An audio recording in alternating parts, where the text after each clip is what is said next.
Well, good morning. I think it's about time for us to get started.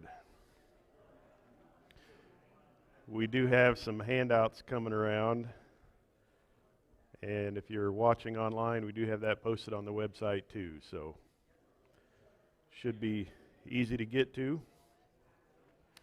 Hey, James, would you mind shutting those doors? Thank you. We are in Joshua chapter 18 this morning. Just to give you a heads up on where we're going. What are there, 22, 24 chapters in Joshua? I haven't prepped all of them yet, but this week we're going to do the first half of chapter 18 because it's kind of about the tabernacle. Next week we'll do the second half of 18, which is about Benjamin receiving their allotment. The following week, we will do the entirety of chapter 19, which is 6 different tribes being given their allotment. So, hopefully that gives you some hope that, yes, we will actually get through this before what? Before the end of the year, I don't know. But I should say, next week I'm going to be gone down to a wedding in Texas. So I believe Rick is going to sub for me. If he doesn't, it's all on Mark. So there we go. Okay. You have seen this outline of the book of Joshua before. We are in the little light-colored square there with chapter 18. And I just put Benjamin as the title for that chapter, but we're actually not covering, that's the second half of the chapter, so the first half here is what we're going to cover today. Some really interesting stuff, I think, about the tabernacle. Not the way it was constructed, but so much as where it was and when and why. So Joshua chapter 18, and let's just read the first verse there. This follows the allotment to Ephraim and Manasseh, which we covered last week in chapter 16 and 17. So chapter 18, then the whole congregation of the sons of Israel assembled themselves at Shiloh and set up the tent of meeting there, and the land was subdued before them. This is the first time in the Hebrew Bible that Shiloh is mentioned. Kind of interesting because this site is the one that God had chosen to place the tabernacle, and it's there for centuries. But we really don't know anything from the Bible about this site prior to Joshua setting up the tabernacle there, which, by the way, you saw it was called the tent of meeting here, another name for the same thing. Just in case you go and Google Shiloh, there is an occurrence of a word that sounds like this in Genesis 49:10 until Shiloh comes, but I think pretty much every commentator I know of thinks that that's actually a reference to the Messiah and not to the coming of a city. So that was free. Okay. If you look at the back of your handout, I probably should have put a label on it. But you've got a star where Shiloh is located, right in the middle of the tribe of Ephraim, territory of Ephraim. So this is very much centrally located. If you take the entire land of Israel and Judah off to the south, this is really in the center.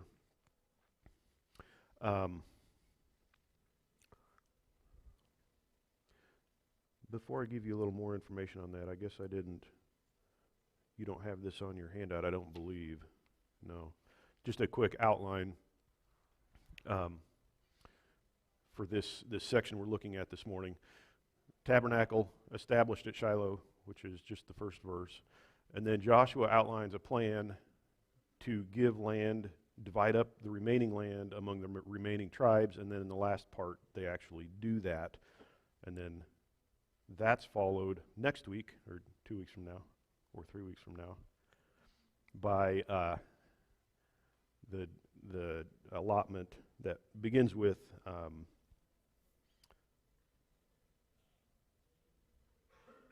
Benjamin. Okay. So I'm going to throw up here a Google map. I got a couple of these where I'm going to zoom in just a little bit. So that little thumbtack is where Shiloh is. The yellow square is the tribe of Ephraim. So you can tell it's pretty much in the middle of the tribe of Ephraim. The yellow line that runs from the top to the bottom is the road of the patriarchs, which also follows the watershed of this ridge. That's the high ground of this entire ridge. The reason I want to point that out is to show you that Shiloh is a couple of miles off of that main route. What's the significance of that? What's the difference between being on the main route and being off the main route by a couple of miles? Okay, yeah, they have to come find you. It's not in the middle of Interstate 80 that everybody sees every day. There'd be a lot of traffic up and down this route, but if you actually want to go to Shiloh, you have to do it purposefully, right? A little bit like Cedar Creek. No drive-bys. You can hear the airboats going by, but you can't see them. Here you could probably smell the camel caravans going by, but couldn't see them. So if I zoom in here just a little bit, you can actually see the terrain here, and the road of the patriarchs goes by on the western side, and Shiloh is separated by a hill. That's about it's about 2 miles if you just as the crow flies to the nearest point there on the road of the patriarchs. And one more, a little more of an oblique view. You can hopefully see the thumbtack there in the middle that marks the site of Shiloh, and you can see the road of the patriarchs running off to the west. And from this vantage point, you can actually see the Mediterranean Sea out there in the background. You can't see that on the ground, but it's too far away. But you can with Google Earth, which is kind of fun. So actually standing on the ground, here we are to the southeast of the site. Okay, so it's not a super tall hill. So this is the ridge right here, the hill of Shiloh. It's not the taller stuff in the background or to the side. Looking at it from the east, let me get my pointer out again. It's this here, and then there's a flat area off to the north, which may be, a number of people have suggested, could be the place where the tabernacle was actually set up, although that's not for sure.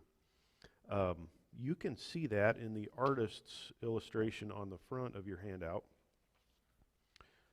That flat area where he has depicted the tabernacle is on the northern end of the city.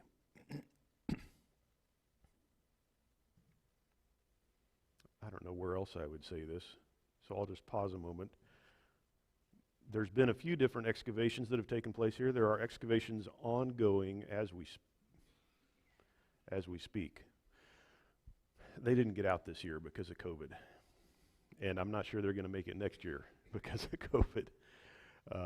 So it's on hold, but it's an active archaeological excavation. It was also excavated by an Israeli back in the 80s, I believe, Israel Finkelstein. He found city wall and remains, particularly from the late Bronze Age, and also some from the Middle Bronze.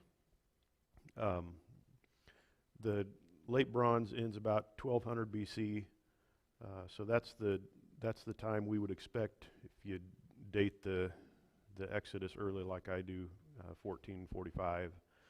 That's from the time of Joshua. So we do have archaeological evidence that there was a city here, and there's ongoing excavation. No, there's no city there now. There's a little museum up there in the Byzantine period, which followed after the Romans. Sorry, I don't have exact dates for the Byzantine period, but 4th century to 7th maybe-ish. That's going to be somewhat close. A.D. The Byzantines built a couple of churches up here, and in one of them they even named the place as Shiloh, which is kind of interesting. They have a floor mosaic that, you know, to the God that is in Shiloh, blessings on the guy that built this church, that kind of thing. Okay, so that's the picture you've got on your handout. Sorry about the color on there. That my printer wasn't cooperating the day I printed that up.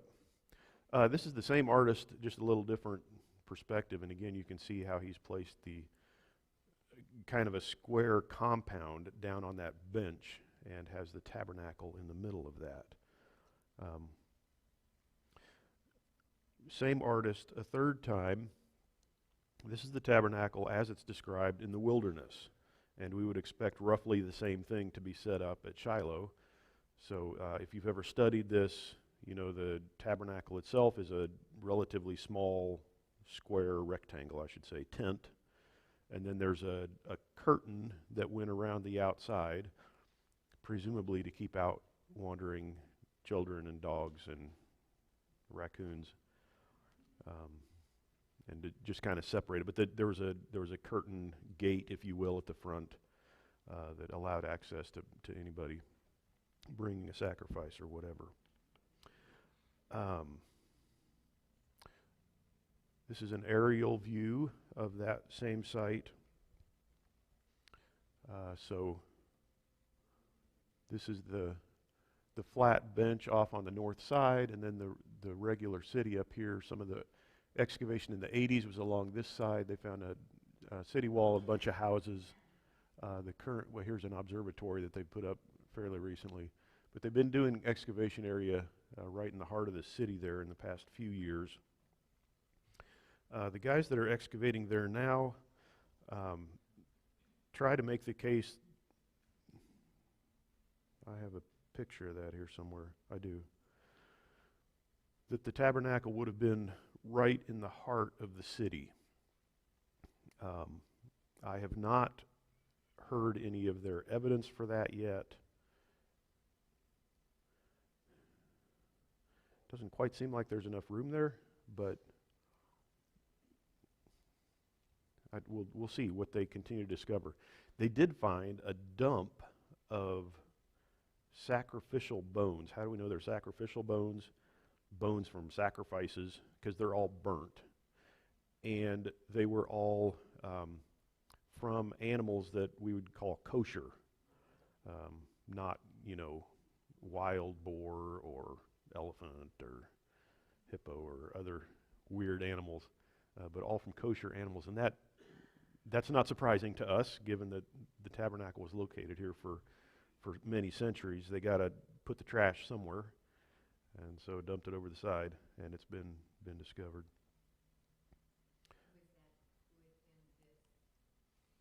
I believe that's off on the eastern side is where they found that dump. So this is the bench off on the north. So this is one of the areas that was excavated a couple of decades ago. The city gate, I don't believe, has been excavated yet, but it had to be in this area because that's about the only accessible place. That's another reason why this would be kind of an ideal place for the tabernacle. Well, there's a couple of them that we didn't mention. One is that it's fairly well protected. It's on a hilltop. It's got fairly deep ravines around it. It's not easily conquered. The smoothest approach is from the south, and you can see some of the deep valleys off on the other sides here. Another interesting thing about this is that it would not be difficult to gather a fairly large number of people don't know if I have a good photo of this. On the northern side, there's almost a natural amphitheater there, and it wouldn't be hard to gather a big group and speak to them. You know, you can't do that just everywhere. Can you imagine speaking without a mic, like in our backyard, to a group of 3,000 people? We might have one or two people that could do that. I don't know, Duck maybe, but most of us would really struggle with that. But if you've got a little bit of a hillside that they can stand on, they can hear you a whole lot better. We saw that with Joshua and the elders up at Shechem, where they put the two tribes on the two sides. Jesus did something like that. In fact, they call it today the Cove of the Sower, because Jesus told the parable of the sower while he was at the shore, and the Jews that came to listen to him were spread out on this little amphitheater-like hillside on the north side of the Sea of Galilee. So it's a well-known phenomenon. Of course, the Greeks and Romans actually built those shapes as theaters so that everybody could hear. But you have something kind of like that going on here at Shiloh as well. Show you a couple of pictures on the ground on that northern bench, just to give you a little bit of a feel for the size of it. Some of that may not be as intuitive to you looking at it as I would wish. Some of these photos are from different times. I mean, like this one here, they've cleared a bunch of the ground, burn it off, and then remove the stuff. So it looks like dirt, whereas this is a different year, and the grass has grown back up, and it's not quite so easy to see, but it is the same place. This is a full-size replica of the tabernacle and its compound that's currently located in the desert on the southern end of Israel. Timnah Park is the name of the place. Kind of a fun... They put it there because it looks like the wilderness, the Sinai wilderness, with all the rock and everything. It's not intended to look like Shiloh, but instead the wandering period in the wilderness. So kind of a fun model down there.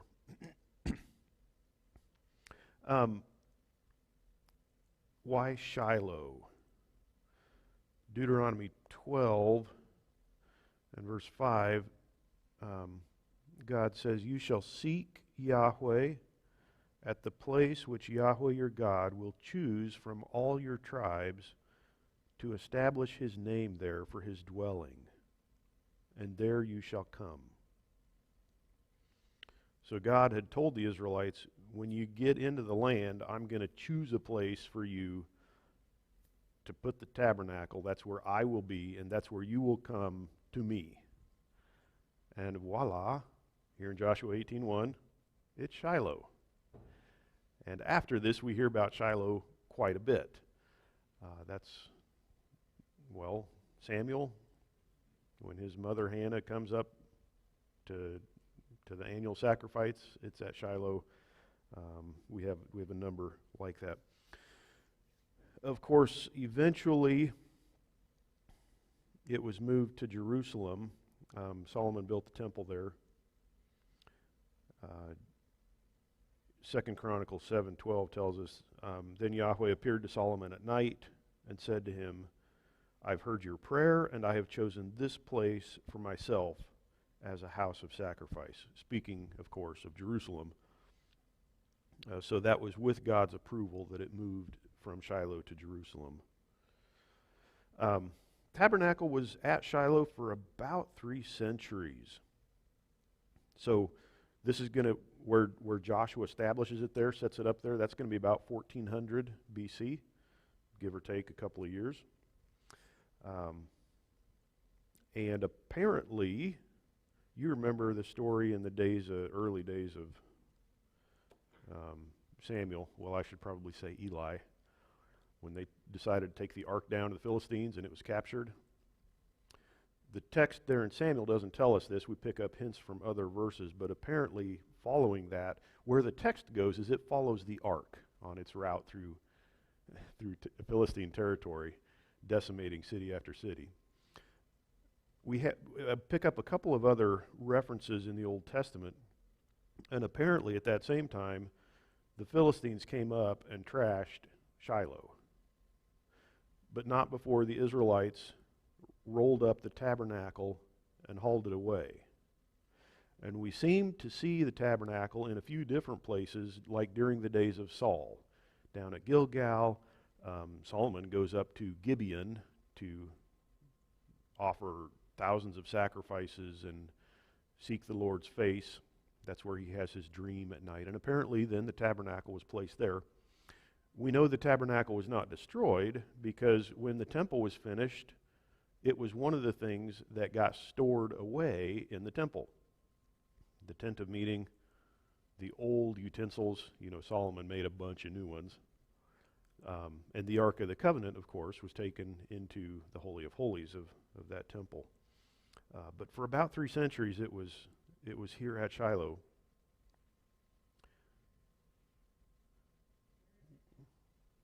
Where is it now?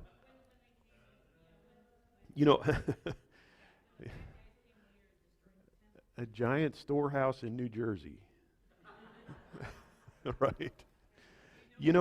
I kind of assume it was. It's hard to believe that it was in good shape when it was taken into the temple. Yeah. In fact, you wonder. I would love to see what kind of shape was it in after that many centuries.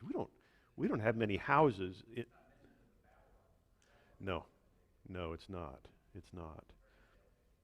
In fact, when the Babylonians come, well, I should probably say, when the Persians allow the Israelites, the Jews, to return, we hear about all kinds of precious utensils that are returned. Gold and silver bowls and lavers and snuffers and, who knows what all. But there's no reference to the ark after the destruction of the temple. In fact, we have a couple of folks that tell us later on with the second temple that the Holy of Holies was empty. So, but the materials that made up the tabernacle, my guess would be that they were burned up when Solomon's temple was burned by the Babylonians. I just can't imagine anybody saving it. It's a lot of material, and it would have been heavy. And by this point, it's not difficult unless God miraculously protected it. I don't see how it's not all moth-eaten and disintegrated. So we hardly know of any. There are very few structures in America, other than maybe some little cave dwellings, that are 300 years old. So I have trouble wrapping my mind around a tent structure that lasted up there for 3 centuries. But it did.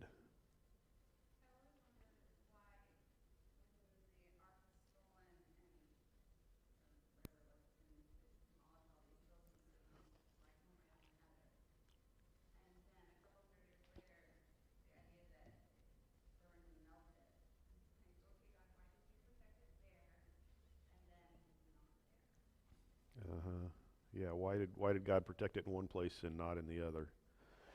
Well, so technically, the honest answer is we don't know what happened to it, the ark. It's interesting that it reappears in the heavenly realm. Now let me back up just a second. An ark. Hebrews tells us that all of this stuff is a shadow of the real heavenly stuff. So part of me thinks, well, it's not that big a deal if the Ark of the Covenant melts, and the heavenly one is still there, and that's the only one that really matters.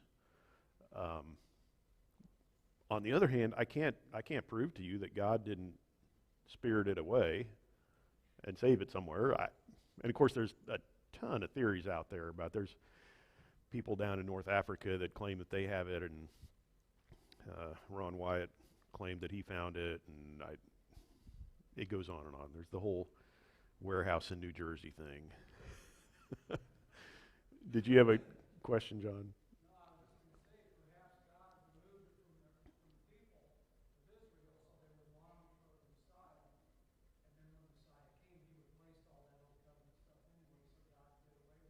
Yeah, yeah, yeah,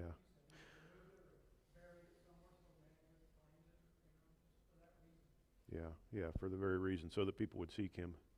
And, I mean, clearly he allowed the temple itself to be destroyed. So, I mean, the ark is the ark more precious than that? I don't know. Anyhow.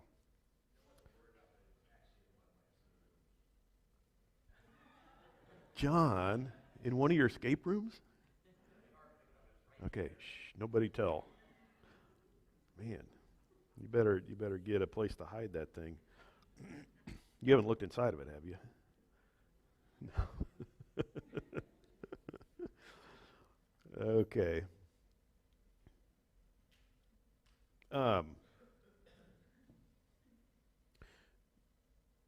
I told you we've got a few hints at the destruction of Shiloh later on in the prophets. One of them is Jeremiah 26:6, where God says, I will make this house like Shiloh, and this city I will make a curse to all the nations of the earth. That's not a real direct statement, but it implies that Shiloh was destroyed.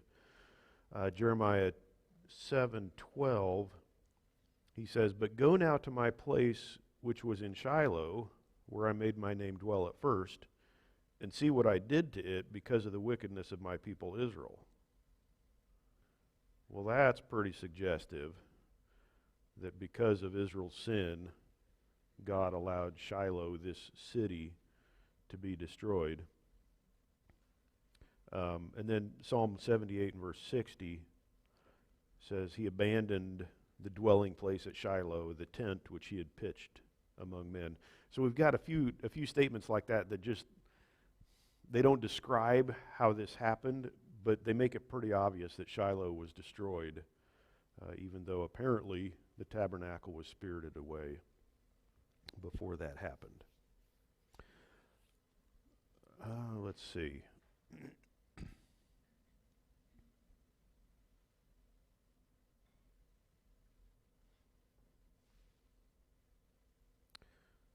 How much of this? I think I'll just say this briefly. It seems like there was more permanent structure at this site than what we saw in the wilderness. The wilderness tabernacle could be completely torn down, loaded on carts, and hauled away fairly quickly. There are some hints that the tabernacle at Shiloh had some more permanent structure to it.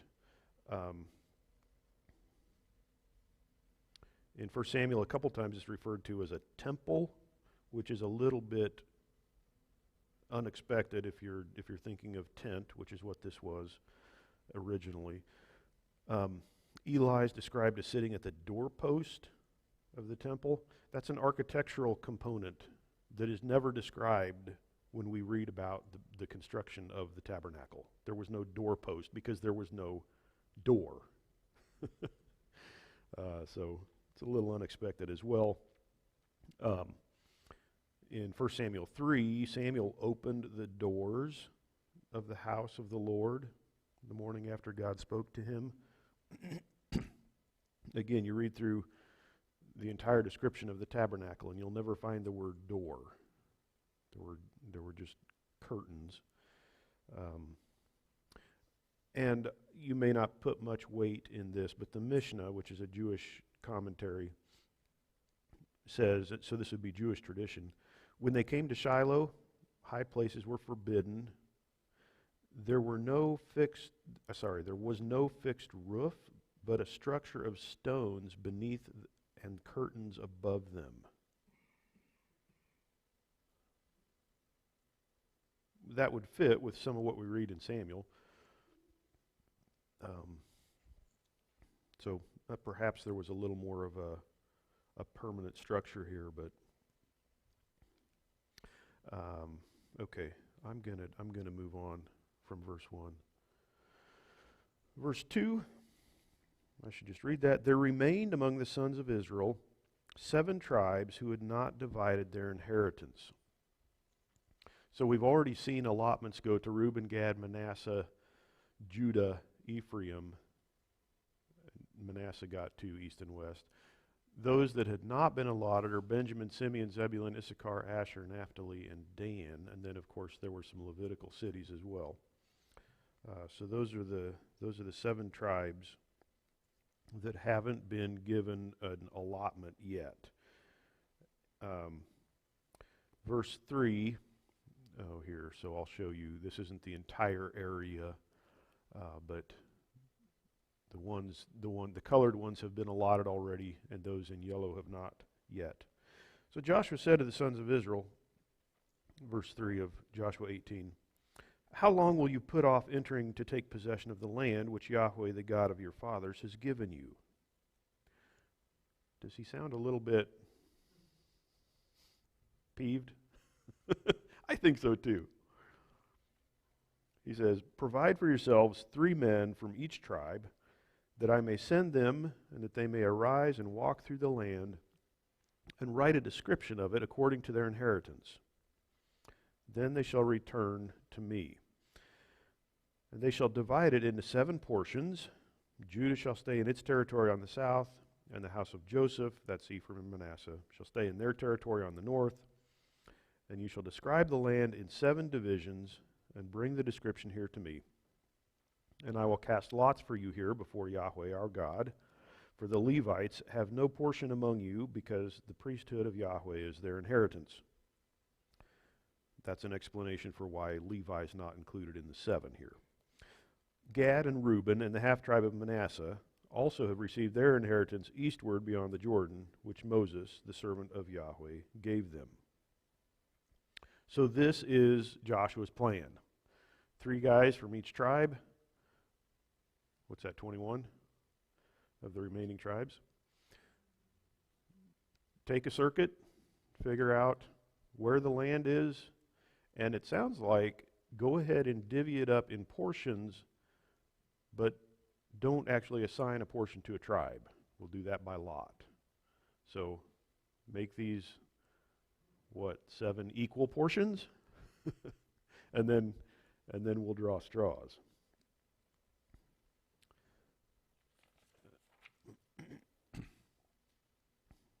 Okay. I'm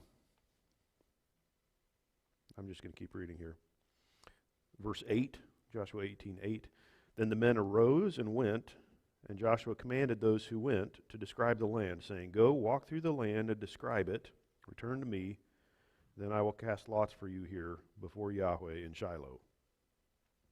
So the men went and passed through the land and described it by cities in 7 divisions in a book. And they came to Joshua to the camp at Shiloh.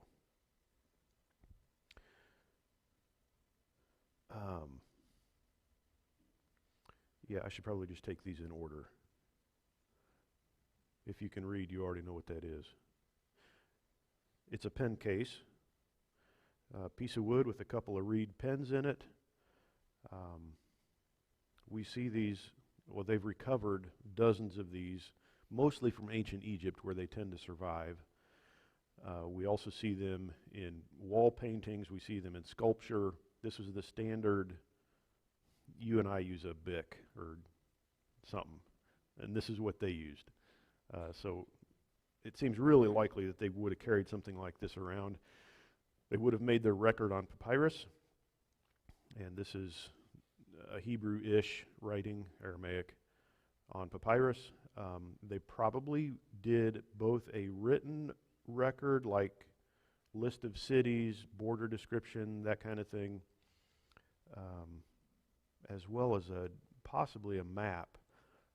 Here's a scribe. He's got his, you can see the hieroglyphs written out on the papyrus in front of him. This is kind of a fun one. I love these models that the ancient Egyptians tucked away in their tombs. This one is a bunch of cattle counters. So they're driving the cattle past the owner, and he's got 4 scribes there with their papyrus rolled out in front of them and marking, keeping track of the cattle that go through. You wonder if it's not a mixed group and these guys represent different owners that are keeping track of their own cattle. I don't know, but fun stuff. We do have a few maps from antiquity. This one's a little bit later than the time of Joshua. What do I have on there? The Babylonian world. I believe the city of Babylon is that little dot right in the middle where the compass circled around. But if you could read Akkadian, you'd see different mountains and rivers and cities listed on here. Kind of crude by our method, but here's another one, and it wouldn't surprise me if these guys did some kind of sketch map sort of thing. I mean, you could do this with your own yard or a quarter section or the county. You could come up with this kind of thing and maybe put the names of the cities around. It wouldn't have been difficult for them to do. So they may have even come back with an actual map. We don't have an actual word for that. Here's a papyrus one. A little difficult to make out there, but there's a river running along here and then different sections. And I don't read Egyptian, so I can't tell you what all the labels say, but it's a papyrus map from the 12th century, which is a couple hundred years later than the time of Joshua. That's pretty close. They could have done something like that. It wouldn't surprise me.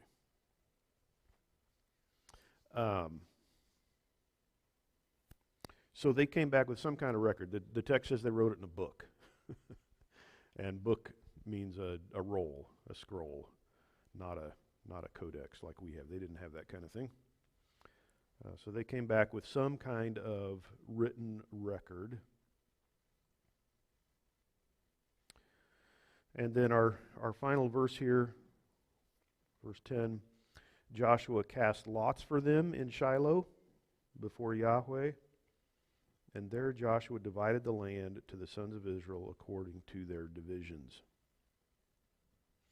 So the rest of chapter 18 and chapter 19, which is the second longest chapter in Joshua, are given over to describing for us, for the official record, who got what.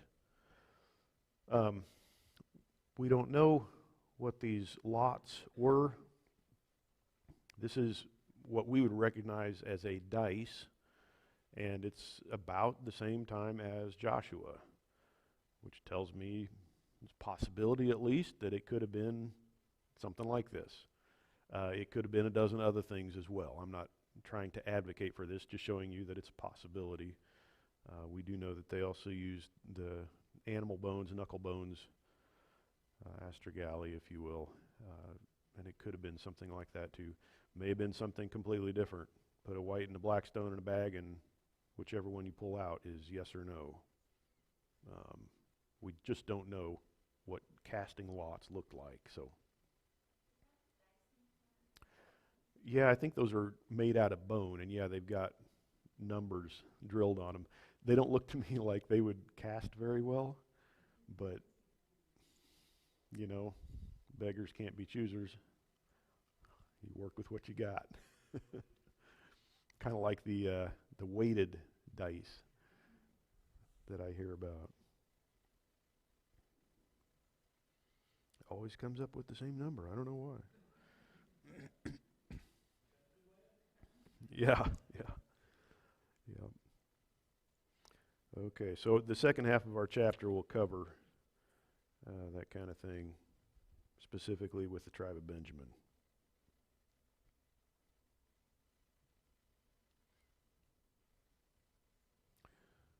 Another papyrus document. This is the kind of thing I would envision them taking along and coming back with it filled out. A few points to ponder here. This is the section that describes for us the establishment of the tabernacle at Shiloh, which is significant in Israel's history. That was God's home on earth for many centuries. And this is the section that describes how that came to be.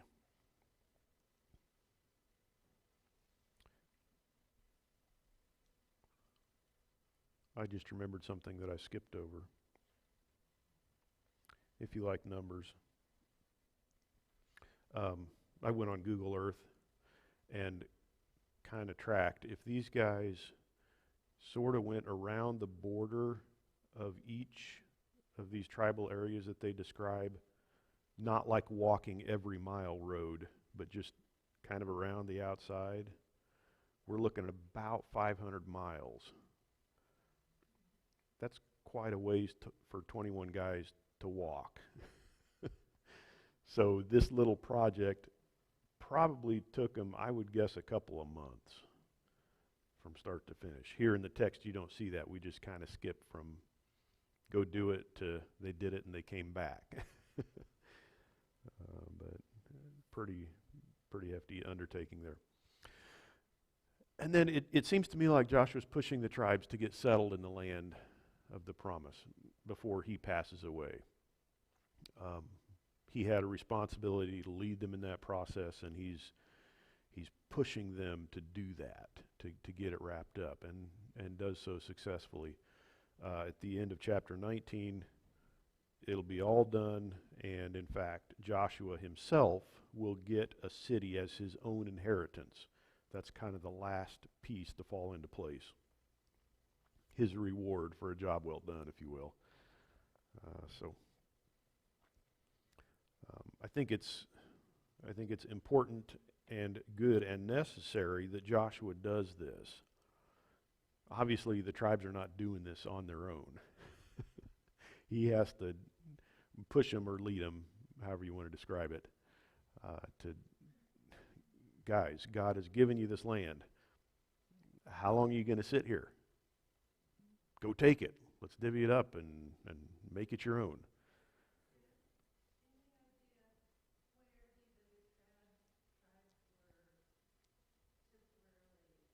Where were they staying at the moment? That's a great question. My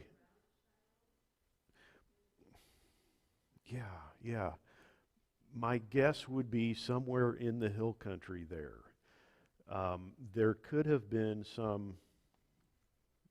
So Shiloh's about here. Shechem is right here, which we've seen them there as well as an entire nation. We've seen them quite a bit down at Gilgal by Jericho, which is where they started from. So somewhere in this area.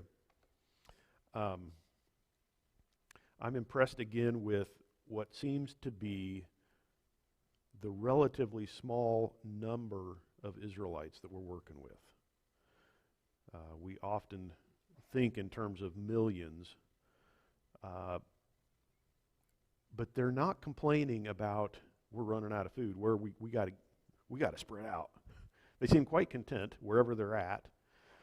And when eventually they're assigned their land, especially these tribes further north, they really struggle to fill it. There's a lot of cities that they don't take. And I think it's just because they don't have the manpower. They had the God power, but you got to have enough warm bodies to actually fill a town if you're going to take and keep the town. And it seems like they just didn't have enough people to do that. We'll discover in a couple of weeks, Simeon is given land in the heart of Judah because Judah's land was too big for it. Judah couldn't fill it. They said, okay, well, there's actually room for another tribe here. So now Judah had a lot of land. That was a big territory. But yeah, one of those things. Did I answer your question? I didn't really, but as close as I could get. Where were they living? Yeah, I think somewhere between Jericho and Shechem, kind of in this Ephraim type. You remember Manasseh complained about their allotment up there. We don't have room up here. I mean, there's all these Canaanites with iron chariots down here, and Joshua says, "Go up and take the heartland." Yes, it's forest, but clear it. Make a place for yourself. So a lot of unused, empty land up there, but that needed work. And I would guess most of them were in their tents up in that region. So.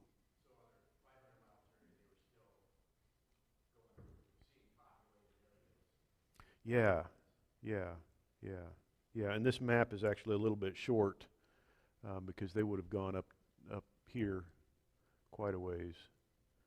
And then, of course, Benjamin and Dan down here to the south. So I think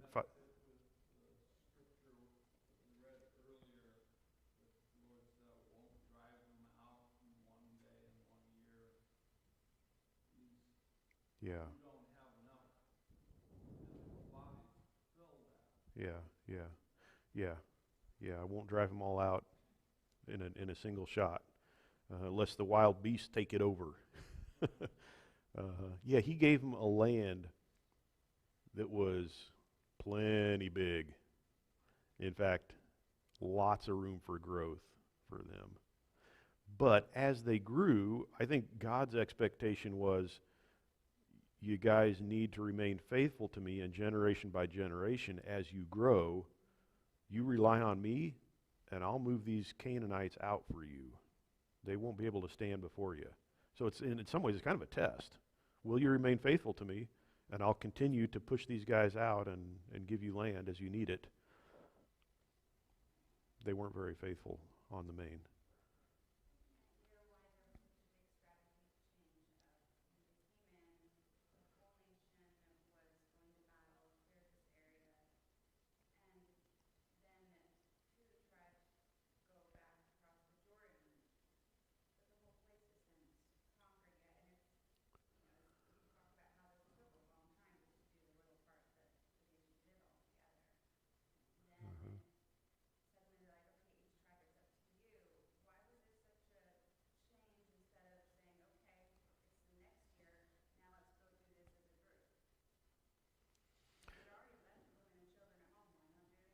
Uh-huh. Uh-huh.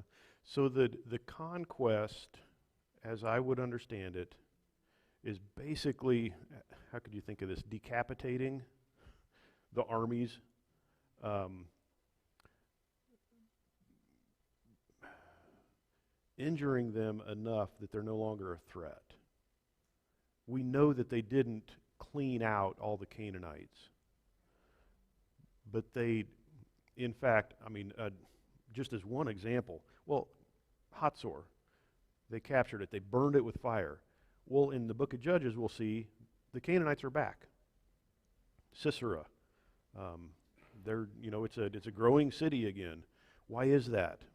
Well, the Israelites clearly did not go in at that time, at the conquest, and occupy it. They left it a blank slate, and other people came back in and rebuilt it. Jericho, sorry, what I meant to say was Jerusalem. It's recorded here in Joshua that they killed the king of Jerusalem and conquered the city. Well, again, in the Judges period, the Levite passes by and he says, let's not stay there. They're not Israelites. And, of course, David eventually has to conquer the city. So, reconquer. Gezer, there's a ton of those. And so I don't think we should think of the conquest as killing everyone, but instead,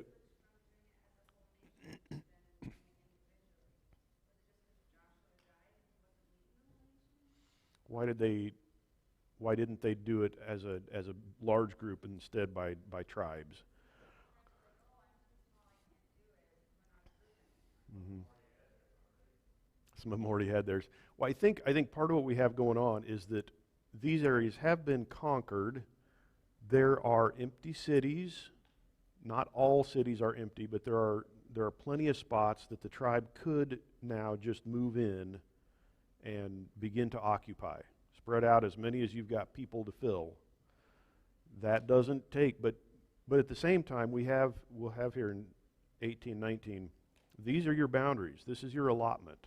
You may not take it all now, but this is yours. So as you grow, you have every right to this land. Go take it. Judges chapter 1 begins with a description of all the areas in the cities that were not taken. So we know that pretty early on.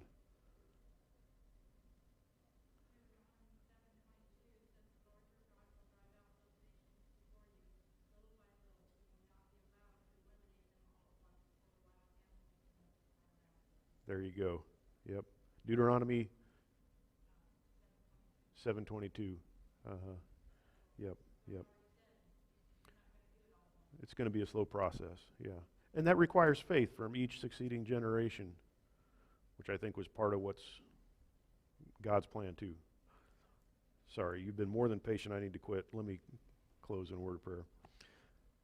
Lord, thanks for your word, and especially for this section here that we see where you've established your dwelling place at Shiloh and are moving through Joshua to fulfill your promise of the land to the people.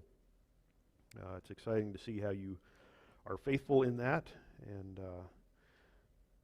pray that you would grant us the faith and courage and wisdom to be trusting in you every day as well, in obedience to your word, in obedience to you, what we ought to be doing. And I just pray that you would bless us as we endeavor to do that. In your name I pray. Amen.